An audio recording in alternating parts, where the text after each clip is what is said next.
Hello, friends.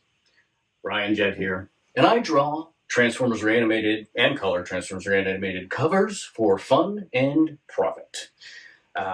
Ever since I was a kid and the show was on, I've always loved Transformers and always drew Transformers. My friend Aaron and I, whenever we were in elementary school, used to draw Transformers on typing paper and then trade each other's drawings with each other at school. I think my favorite one that I did was it was like a picture of Megatron with what it would look like if he had his helmet punched off. That was really fun. I mean, we were good for kids, but I do remember one time that Aaron gave me a drawing, and it was leaps and bounds in quality better than either of us had done before.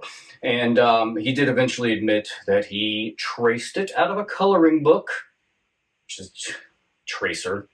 But I've always loved Transformers, and Transformers Reanimated, the conceit being that this project, this complete fan project that's been going on since 2019, bridges the gap between the end of G1 Season 2 and the movie, which is set in 2005.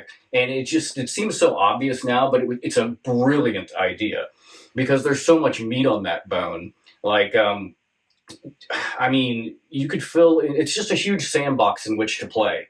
You could look at that like, oh yeah, hey, Raul, oh, is he having another adventure with Trax? And it's just so fun, for lack of just to get a thesaurus.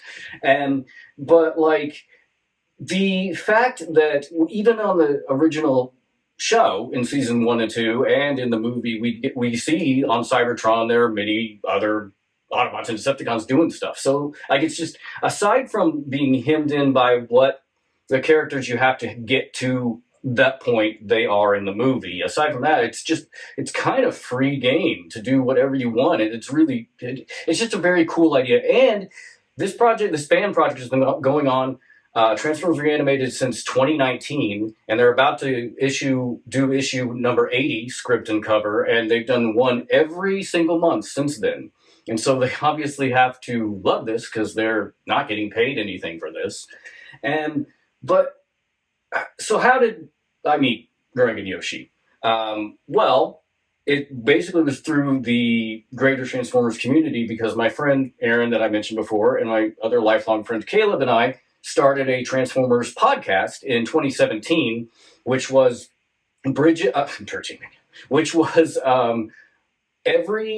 we took the movie, the 1986 movie, and we every episode of our podcast was 1 minute of that movie. So it was some 90-some episodes, and then we've gone on to do the original series and Beast Wars, which we're kind of in the middle of. But through meeting the Transformers community, through our listeners and through social media that people were we would post on and then people would interact with us, it's been so amazing. That was really the most rewarding part of even doing this project. Our podcast, Autopod Decepticast, available anywhere you get podcasts. Go check it out. That's been the best part, is meeting new friends. I've made a lot of really good friends through this, including Greig and Yoshi. I mean, Greig has been on our podcast, Autopod Decepticast, available anywhere podcasts are. And we've been on his show, Unfunny Nerd Tangent. And we've also done some script reads for their Reanimated scripts. So I've been there with drawing and coloring the issue covers almost since the beginning. The first one I did was issue 13, which was Bumblebee being menaced by the Insecticons in an 80s mall. So that might be my favorite because I got to draw an 80s mall. So I got to put in stuff like Sam Goody, Orange Julius, Aladdin's Castle, and then I put a little Easter egg in there, which was Vincenzo's Pizza, which is the pizza place that Bee drives by in on the way to the Robot Arcade. That's what it was, in the Immobilizer. I think that's what episode that was. But I've also done a two-parter, 24 and 26, which was Starscream bringing the Seacons up from the depths, and it's not really the Seacons we know. Hey, there we go. It is more of a Cthulhu mythos, and that's super fun. And then another thing is that Greig knows I love horror movies, especially 80s horror movies. And that's another thing that I love about what working with Greig and Yoshi is they do a lot of homages, like to other comic book covers or like movie posters. And so I got to do, I think it was 27 that was the Army of Darkness poster with Beachcomber as Ash.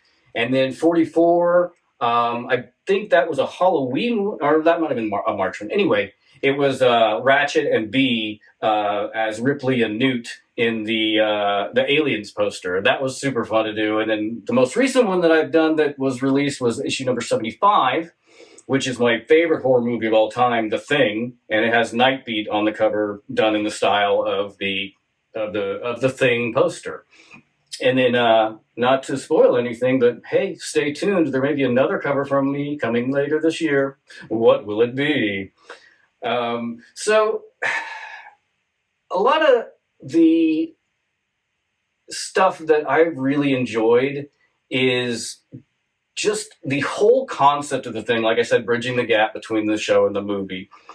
It's just a lot of fun. I mean, I keep coming back to the word fun and rewarding, but it's about.